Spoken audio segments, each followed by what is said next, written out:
I do believe that women don't take enough risk. Not every woman, certainly some do, but same thing. The men are just foot on the gas pedal, career motivated. The data tells very clearly that at every stage, starting in college, in the high educated part of our workforce, men are more ambitious than women. And I really believe we're not going to close the achievement gap until we close the ambition gap.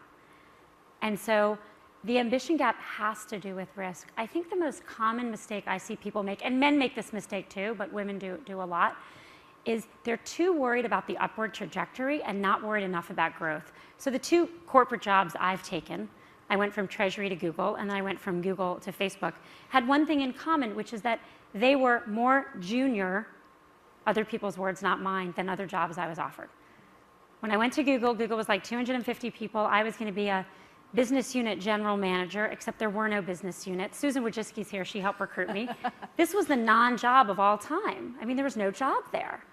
And I was offered like senior sounding, more senior roles at more established companies. But I really believed in what Google was doing. And Eric Schidt gave me great career advice. He said, go for growth.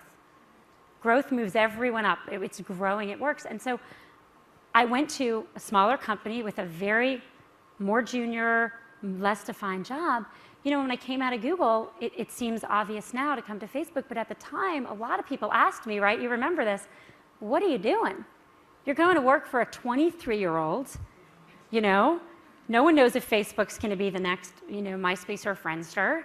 Like, and you're not CEO. You could be CEO somewhere else. And what I saw was something that mattered. Facebook mattered with authentic identity and an opportunity for growth. And so at each stage, I've cared less about my level, I kind of think it's silly, than I have about the underlying growth. And I do think this is really important for everyone to know, particularly women.